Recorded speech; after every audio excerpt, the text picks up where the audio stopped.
People are going to be like, did he mean to put that in there? All right, here we go. What's up, everybody? You're listening to episode 11 of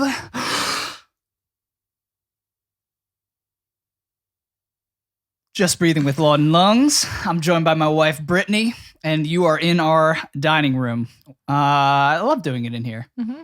I think there's it's home. So it has a nice, comfortable feel to it when we do these podcasts. And I feel like we actually have different conversations when we're in our house. Have you noticed that? I haven't noticed that. I feel like we have deeper, more introspective. That's true. Types of conversations. Like I think back to some of the older episodes, and we definitely have had more serious conversations here. That's true. I feel like in the studio we get a little more goofy and kind of go different places. I don't know. I think that's true. It might have something to do with being in our house. We're more comfortable here. Yeah. Yeah. I don't know. Nothing is out of bounds here. True. We talk about a lot of stuff here. That is very true. So today I really wanted to talk about something that I'm seeing that is growing more and more necessary is the word I have on my mind right now. But I think it's going to be something that is going to be just needed and desired by a lot of people. And I think that's community. And I really wanted to focus on this just because, especially for this platform, my mind is constantly moving on, and praying about it. Where does God want to take this podcast? Where are we supposed to go in terms of expanding it, developing it? What other shows do we want to add to it? What other content do we want to put out? And there's so many ways that have been done before. There's people that really start podcasts just kind of as a side means of income. Mm-hmm. Every comedian has a podcast now. I didn't know that. Well, it saved a lot of them during this pandemic. Oh, I can see that. If you didn't have a podcast before this pandemic, you were screwed. Yeah, because there's nowhere to go. There's no money. Yeah. There's no money. When they were just gigging comedians, man, that'd be hard. Rough. Yeah, that was a hard time for them. But people that had podcasts had a second means of income. They just poured themselves into that medium. Right. And they did really well. So there's one avenue where you're looking at it as kind of a side profession. And that's cool. I think there's definitely some merit to that. If you're bringing good content, if you're bringing good conversations, if you're getting good people on to have good discussions. Right. Another avenue is, there's more content developers on YouTube, and they're more edited. They're more, clickbaity in a certain way, where they're really kind of pinpointing parts of their long, maybe conversations and trying to get you to click on it and kind of get you into the podcast space or the video podcast space. But I like what a lot of people are doing, and I'm definitely going to pull from some of these things in the future. But I have really been drawn to people who have taken their podcast and developed community from it. And I actually just recently opened an account on a website called locals.com. And what's cool about this is it's sort of like a Patreon. Okay. I'm not a huge fan of Patreon because they ban people from their platform for political reasons. And you're a subscription-based service program. Right. Shouldn't matter. It shouldn't. People could say whatever the heck they wanted to. And why do you care? Right. Their subscribers are happy, so yeah. And then unsubscribe. They did lose a lot of big Patreon members because of that. And it's definitely made me weary of getting on there and asking people to come over to Patreon to support us. Yeah.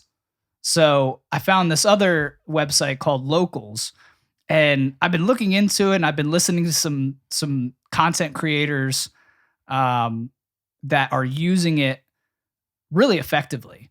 I was just listening to Bridget Fetisi is her name. She's a comedian, but she does her like podcast, and she has 2 podcasts actually. But then she also is one of the first people on this locals.com.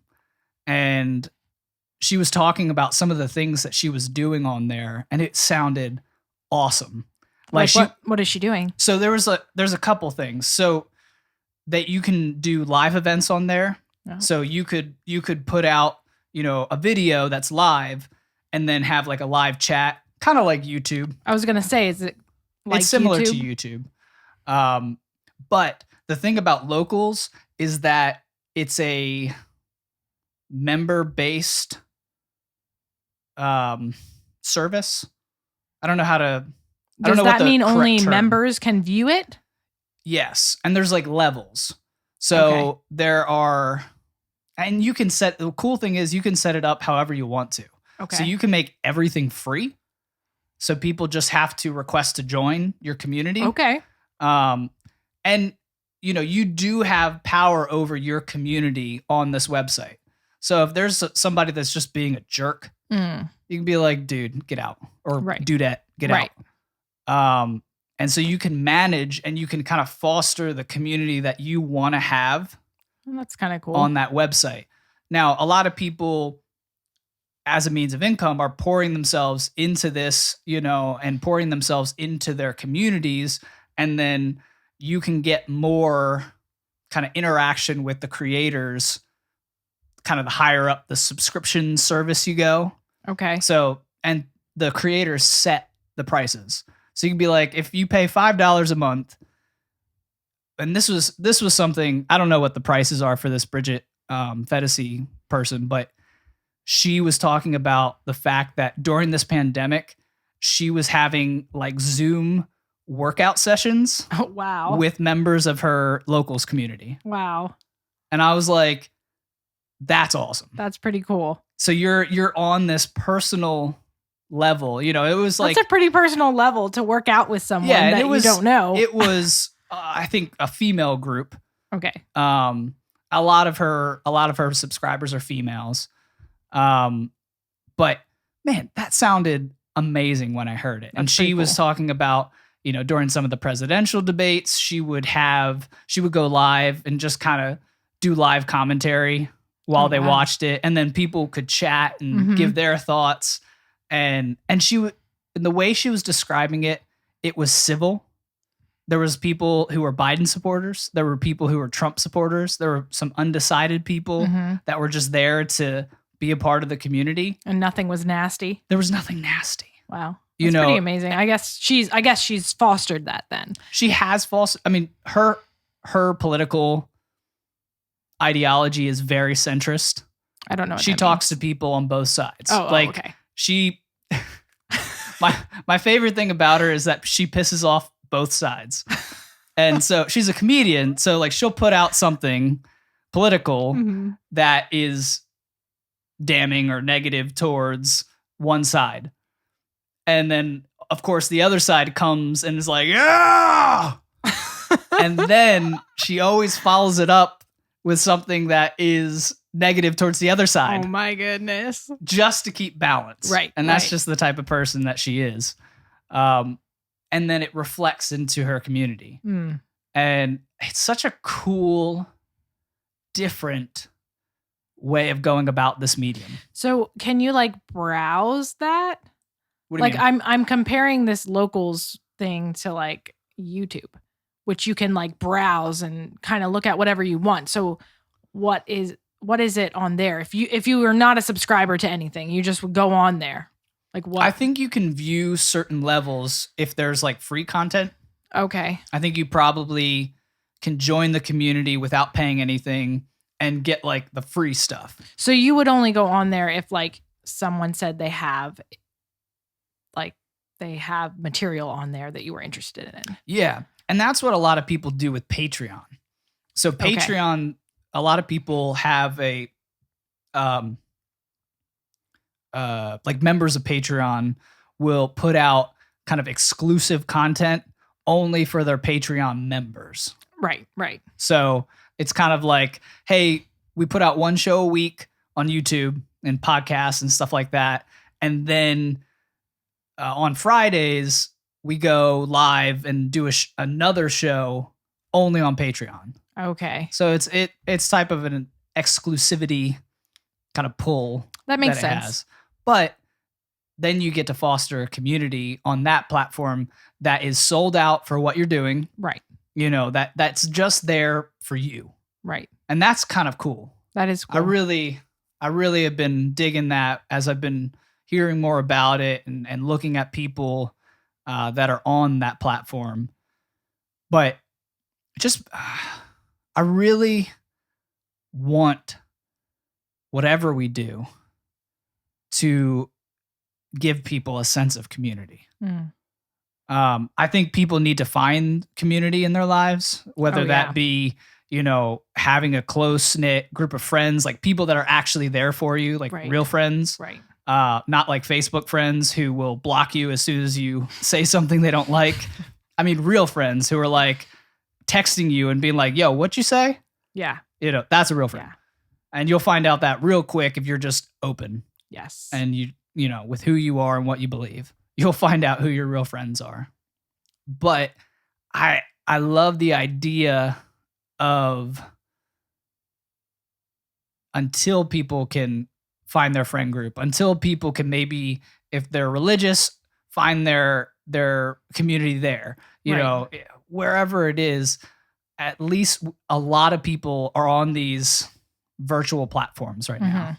And if you can, through Zoom, through, you know, going live on stuff, actually communicate with people. Right. So they feel loved, they feel accepted, they feel a part of something. Right. I just, oh man, that gets me so excited. Right.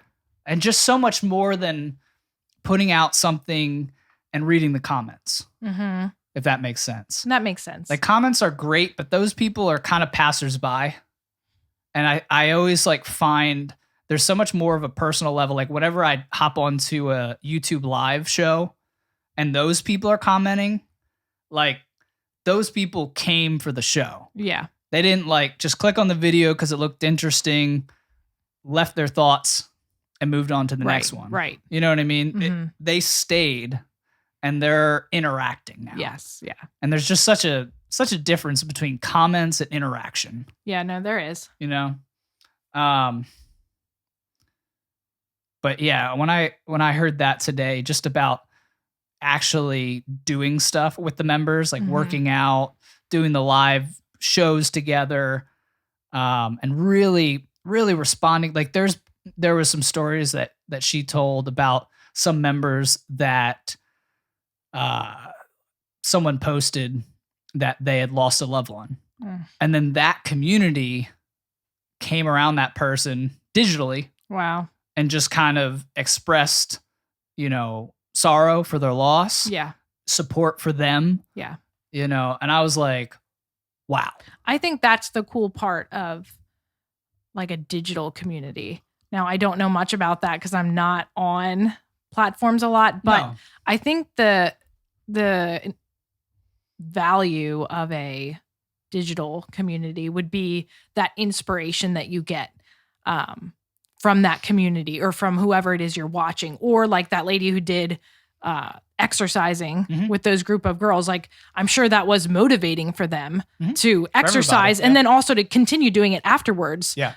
Just with that in mind of having that experience, and then also encouragement, like during times like that, where you might feel very alone. And even just sending something out to a group of people who you know are going to be supportive is nice. That person felt safe enough to do that. That's a big deal. And I mean, that's the original purpose. It's gotten away from this, but the entire purpose of social media was to be social. Yeah. We don't look at it that way anymore. We look at it as, you know, content platforms. We look at it as good advertisement. We look at it as an expression of my opinion. Yeah, that's what I think of it as. And it was never supposed to be that way. Yeah. You know, it was supposed to be there was always a look at me aspect to it, but that look at me was supposed to inspire someone to then comment for the purpose of interaction. Yeah. You know, for the purpose of, oh man, you look great in that picture. Not selfie girls. You look great. Oh, thanks. Stop. I mean, I posted it so that you would say that, but stop. Yeah. Ugh. That's a whole nother podcast. Yeah, this need for community. Yeah. Is something that's just weighing on me right now. And I think that's because that's where we're supposed to take this podcast. Yeah. And if you're listening to this right now, and I'll just kind of break the fourth wall, you know, leave some comments, leave some notes in the comment section. If you're watching this on YouTube, or direct message us on social media, and just let us know what you're looking for. Right. You know, I want to know what people are looking for. I want to know the conversations that maybe they aren't getting, but want to have. Right. And maybe I can't have that conversation with you, you know, over messaging, because I'm not going to type that long, but we could have that conversation. Right. And that's why I love podcasts. That's why I love any type of long conversation medium, just because I feel so engaged. I feel so connected to those people having the conversation. Right. You know, and it's so different from anything else that you could experience. Like, you can get an emotional reaction from a song, but you don't feel like you know that person like you do when you listen to a long form interview. That's true. You know, not like a unscripted interview. Because there are definitely podcasts that are great, that are scripted, that, you know, the person's just reading and things like that. And there's totally a place for that. But if you really want to get to know the person who's true, bringing that content, there's nothing like, and go. Yeah. And then we're off. That's true. So, yeah. I guess I agree that having an online community is valuable, but I always feel like I have to just put it in there that real community, like with people, sure, and I know you said that in the beginning, is so important. Yeah. Like and sometimes you don't have that, and you have to find it. And it's not easy. Like, talking about, you know, real friends, like, I feel like I have a very limited few, but I cherish them, you know?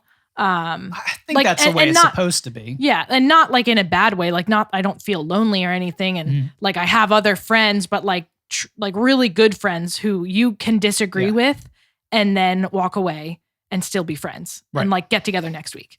Like, that is really hard to find. And you know what? But those are the people that I really appreciate. Like, that's the kind of community I appreciate, because I can give my opinion about something they're doing that maybe I don't agree with. Yeah. And we're still going to be friends, and they can do it to me too. And maybe I won't agree with them, and then we'll still be friends. And like, I love that. I feel like we all need that. Yeah. And I feel like we all know who those friends are. Oh yeah. Like, everybody listening to this right now is like, yeah, I know who that is. I think sometimes we try to include people that we want to be in that That's group. True. That's true. But you know, when you need something, where do you go? Yeah. You know, who do you call first? Who do you ask? And that's kind of like, I think, probably going towards my love language. That's why I'm thinking of that specifically, just acts of service, you know? So I know who my friends are by the way they love me in that way. Yeah. You know, people that do things for me, that means a lot. Yeah. And yeah. And I went a different direction than where you were before. But just on friends and the number of friends you have, I think we do get this wrong sometimes, that we have to maintain a large swath of friendships. Mm-hmm. And I don't really think we were built for that. That's a good point. Like, I don't even think, like, in our humanity, we were built for that. Yeah. I mean, when you think of, like, how humans developed, you know, we were tribal. Mhm. You know, we had a couple people, and maybe in that tribe, we had like 3 friends, maybe one out of the whole tribe, because the other 2 were someone else's best friend. You know, I think that's okay, as long as you can be friends and foster that and actually make time for the other person. And, you know, I think that's where it's at. We were definitely built for community. That's why we have families. Yeah. Like, we're physically made to have families. Mm-hmm. And, but yeah, then the group of friends, it does tend to be small, and that's okay. Mm-hmm. 'Cause then you can actually keep connected. Yeah. With those people. Yeah. Which is hard enough in this busy life. So. Yeah. I really, I'm hurting for the world right now. And I think that's kind of driving some of this urge and this sort of new passion that I feel like is stirring in me to make space for community. And maybe it'll develop into that physical connection that you're talking about. That would too. be awesome. I mean, if there's people in this area that join our community, why would we not get together? Right. You know, especially if we're planning stuff on a virtual community and say, hey, let's have a picnic. Right. You know, let's go play Frisbee or something. Mm-hmm. I don't know why that was the first thing I thought of. Let's play Frisbee. It sounds very like anti-lockdown and very anti everything in our world right now. So maybe I just picnics are outside. That's fine. No, I know. I think I just have this like beautiful, like frolicking through the grass and throwing a Frisbee and dogs jumping and eating on a plaid blanket and with my basket of. That is what I pictured too, because that's what a picnic is. Yeah. Even though I've never ever had a picnic that looked not like that. No. Nope. No. But yeah, I think there's so much possibility. And going back to something you said, you know, in how you know when someone's a friend, when you can disagree and then you can leave the conversation and know that you can go back to them tomorrow. Mm-hmm. You know, that's so true of a real friend. And I think there's a lot of lies. I know there's a lot of lies being told right now, but I think there's this divisive lie that is kind of just, man, it's really planting seeds in a lot of people's lives, and it's really taking over and really taking hold, and it's dividing families. I mean, we've talked about in the past the fact that, you know, families aren't talking to each other anymore because of politics and whatever. And I know it's taking seed in friendships. Yeah. And that's just, man, that kills me. Like just the other night, you know, I think, and this is part of the problem, if you want to maintain friends, you feel like you have to avoid conversations. Right. You have like certain conversations, certain topics, you know, just certain things you need to avoid in order to maintain that friendship. And that's not true. Right. That's not true. Like, I just was with a friend the other night, and I don't even remember how we got onto it, but we got right into politics, like right into kind of the heart of what's going on right now with the election. And it was great. It was great. Did you have disagreements? We didn't really. No, you know what? Because we're friends and we shared opinions, and then I listened to his opinions, and then we went back and forth and just shared what we're feeling because we're there for each other. And that's the lie, is like, We feel like if we talk about certain things, that person won't be there for us anymore. Yeah. Yeah. And man, if that person is really a friend, they're going to be there. Right. Right. And they want to hear what you have to say. Mm-hmm. So just speak. Right. And then if it does break your relationship, then that's really sad. But then they weren't as close of a friend as I guess you thought they were. Yeah. Yeah. I think of one of my very close friends at one point, because we have differing opinions sometimes, and it doesn't affect us at all. But there was this one particular thing that she did not agree with in my life. And she was like, she told me about it, and, kindly, she's like, Was it me? No, it was not you. We were already married. And she's like, I think you really need to like think about this. And I was like, okay, like I will. Like I already had an opinion, but I was like, okay, I will think about it. And I did. I thought about it and I prayed about it. And then I was like, no, like I think that that's just something that you believe, and that's fine. But like, I don't. Yeah. I don't think it's like as big of a deal. And so then that was that. And she was like, okay, well, moving on. Yeah. Yeah. And we're still just as close as ever, and yeah. But I love how we can hear someone and not even just have differing opinions, but we can actually like maybe think about it. Like maybe it's not something that maybe it's not something I thought through very well. Yeah. And I needed someone to point that out. And to think through it. Yeah, I think that, so that is community. That's where we grow. Right. Because we hear other people's opinions and their viewpoints, and then we can say, oh, well, maybe I actually don't, maybe what I'm thinking isn't right, or whatever.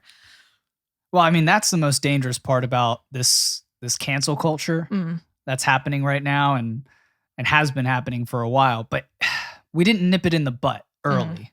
When this first started, we should have explained to people that maybe wouldn't have listened, but maybe we should have been strong in saying, no, I'm sorry.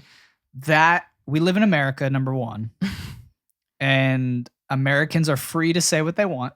And think what we want. And if you disagree with them, give your opinion.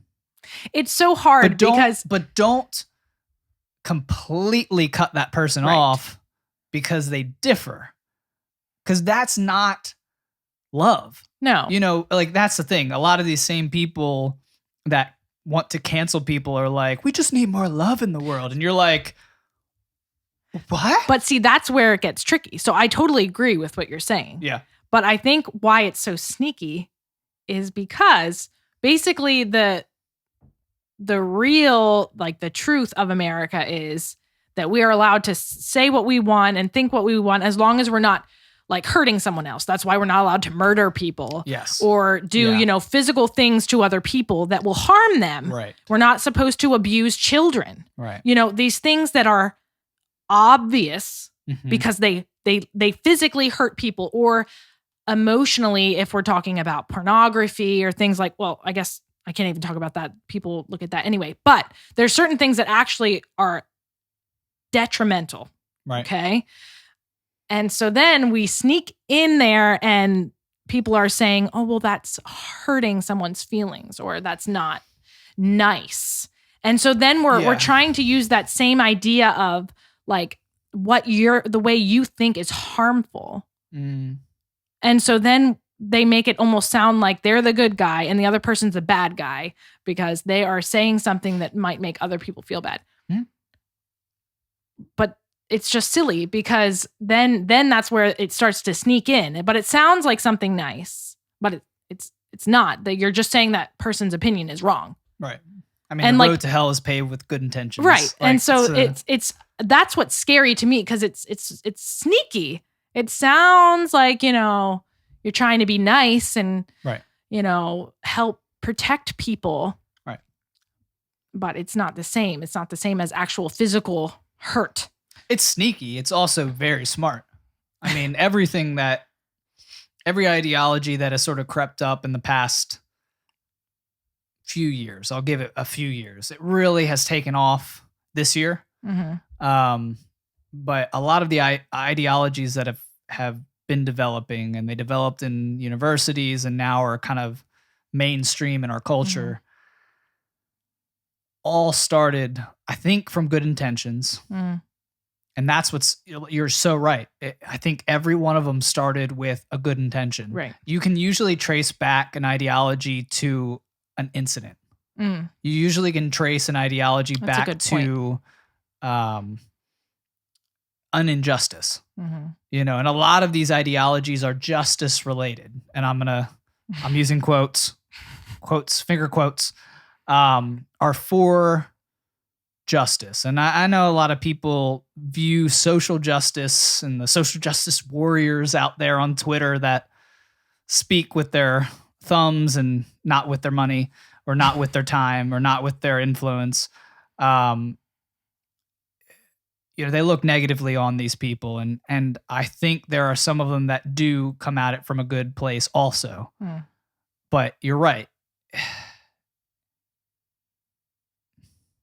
Especially in the times when justice has been then served, a lot of people try to continue and try to adjust and say, well, let's move to the next thing, or let's reform this so that it can continue, because, well, what do we have to fight for now? Right.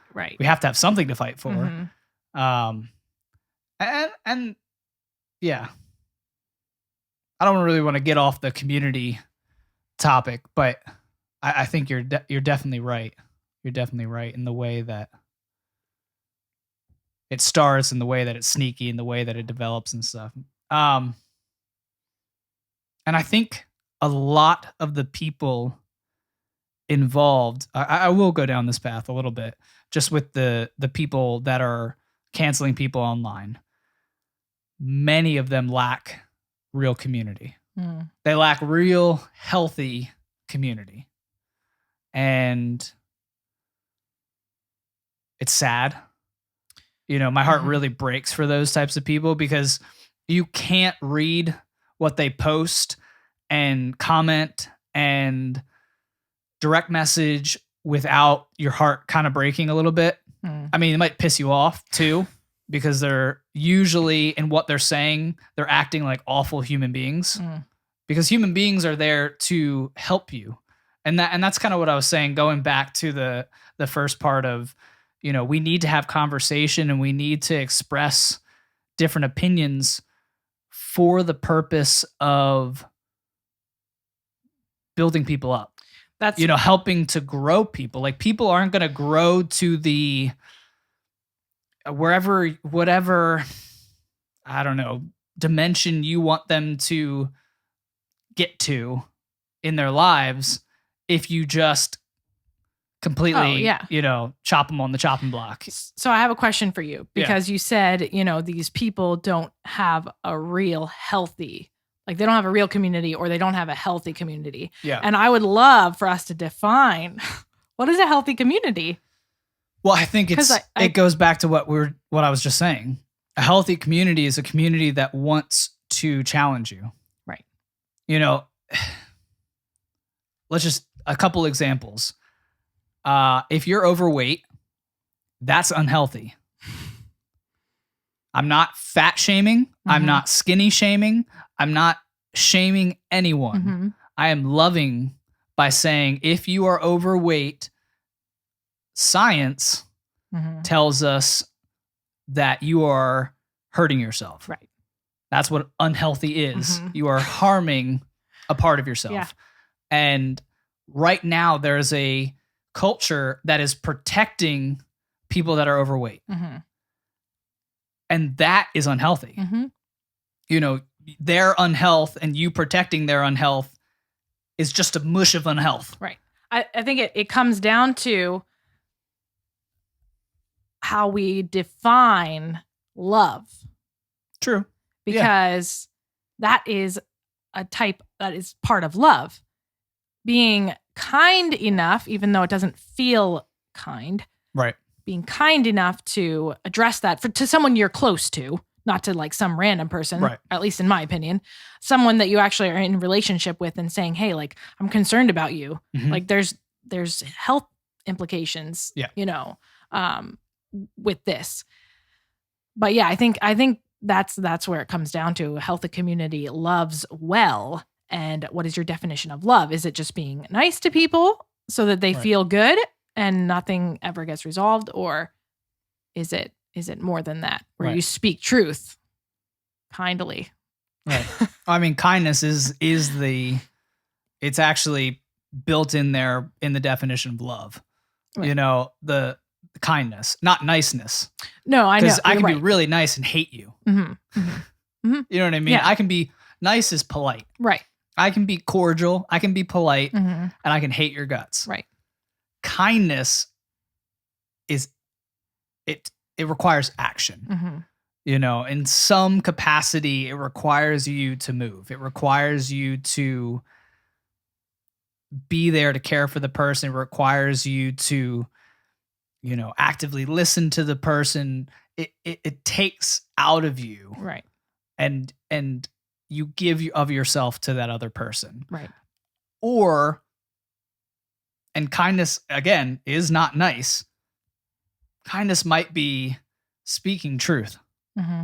to a truth that maybe someone can't see. Yeah. Because either they're hurting or they're just kind of, it's in their blind spot. Mm-hmm.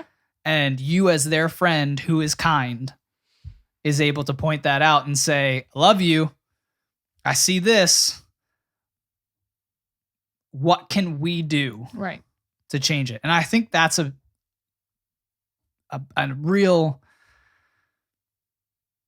core aspect of community is the we part. That's a good point. Like when you're in community, when someone hurts, we all hurt. When someone, is elated about something, we're all excited. We're all celebrating. When someone is unhealthy, we're all unhealthy. Mm-hmm. And that's the way that we need to look at it.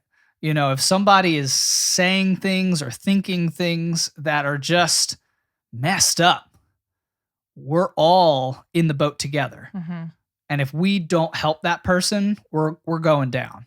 Right. And that's a huge aspect that you don't see in this culture of social justice and this culture of canceling people.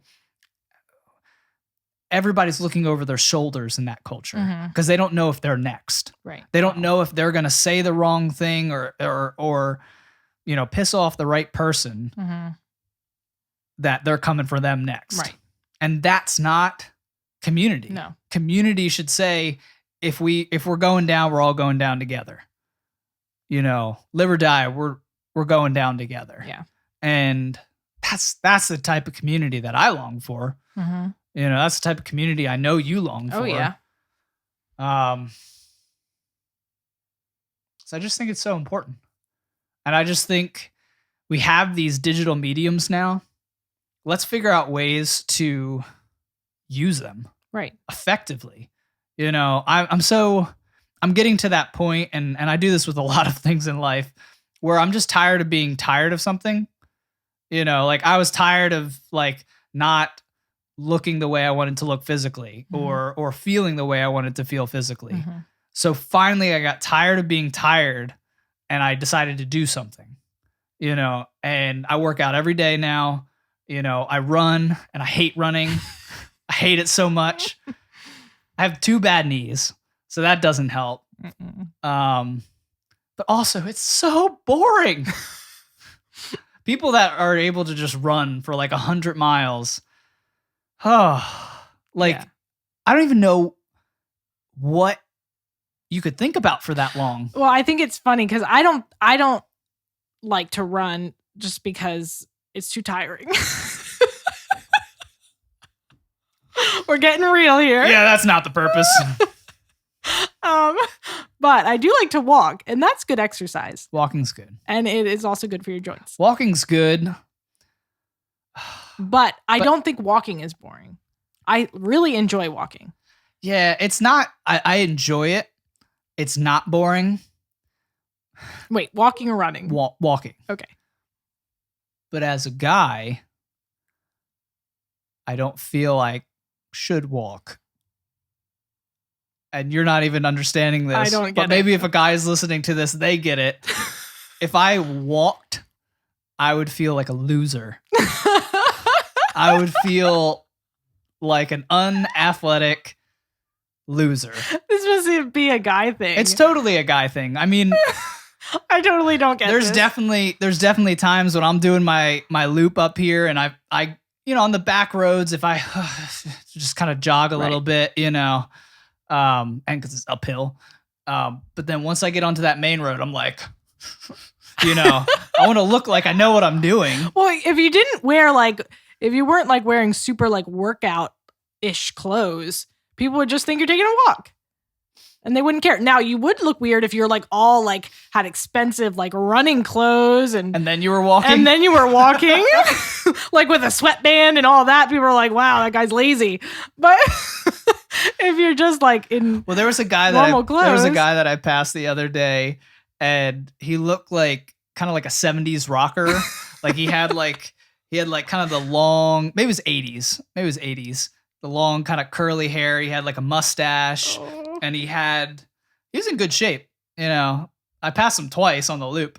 But he had a denim button-down shirt with it was unbuttoned down to here. Of course it was. He was in decent shape. It wasn't bad. But that guy looked like he should go for a walk. Yeah. Because he's just walking and he looks cool. Yeah. But if I look like I'm trying to work out, I want to work out. So you need to wear a denim shirt and unbutton it a couple times and then walk. Yeah. No, don't do that, please. No, I'm not going to do that. I'm not going to embarrass our family, our household. He's going into that house. Yeah, people will see which Okay. house I turn into and be like, no. Yeah. But I got tired of being tired physically, and I did something about it. And I think I'm tired of being tired of social media, and I'm ready to do something with it. And do something that I don't want to fight. I don't want to be a controversial figure. I might be controversial in just some of the things I talk about, some of the things I say. I feel like it's not you can't help that. I feel like it's not that hard. No, it's not nowadays. very hard. You can just say something that is factual and it's controversial somehow. Yeah. Yeah. Oh my gosh. It's a crazy world. It is a crazy world. Did you hear about Chris Pratt getting canceled? Do you know who Chris Pratt is? I do know that name. You do know that name. He's he Who was is in that the again? he was in the Avengers and the Guardians of the Galaxy. Do you remember that? Oh, that guy? Yeah. How? Because How does that happen to that guy? Okay. So he didn't attend with the other Avengers in the cast a Joe Biden I think a fundraiser type thing. Oh my They did a goodness. script read through of Avengers. I thought your vote was your own. wow. Was private. Not in Hollywood. I thought it was private. Well, he doesn't. The thing is, he doesn't. Goodness. He doesn't entertain He doesn't entertain politics at all. He doesn't put his opinions out there. He doesn't nothing. Mhm. But he's also a Christian. Mm. That's just Too that's much. A no-no. Too much for them. That's a no-no. Okay. We're already controversial. Right. I So can't even say the word right. controversial. I'm Controversial. not going to embarrass myself. Go ahead. Keep talking. No. Keep going. Please. For our listeners. No, but like I said, you don't have to say much. You don't have to say anything. You just don't And arrive to people- a party. Yeah, you don't go somewhere and people want to cancel you. Yeah, it's a crazy world, but I think that there is enough people, because it's a big world, that is really hungering for what we've been talking about tonight. And I hope people that are listening are ready for that, because that's really the direction that I want to go. I want to keep putting out these podcasts. I want to keep having new guests on and use this medium to continue having the long form conversation. So people can get to know me, they can get to know you, they can get to know my guests, but then start delving into some other community types of content, Right. That is more interactive, that's more based on trying to get to know some people. So yeah. Do you have any last thoughts on community? No, I'm just thinking about what you said now. Yeah. It's something to think about. I just wanted to talk about it a little bit, maybe get the conversation started. We can wrap it up here though. Just Breathing is on Locals. If people want to go there and check it out, I think it's locals.com/justbreathing. Or it's not. I don't really know. You just created if you go to Locals and you create an account, you can probably find us there. I don't really have any content on there yet. I don't have anything set up. This is just brainstorming. This is just us looking to the future. And I don't think if you don't have a plan for the future, you're never going to get there. That's true. So thanks everybody for listening. This is kind of a different conversation. This is more of a brainstorming vision conversation, but I think it was still good. And I think it was still helpful. So if you like this video, make sure you show it by liking the video on YouTube, sharing this video, commenting on this video. Tell us what you think. You can always direct message us. We will get back to you. I will get back to you because I manage all that stuff. But yeah, thanks for listening, and I hope you have a great rest of your day. All right. Bye.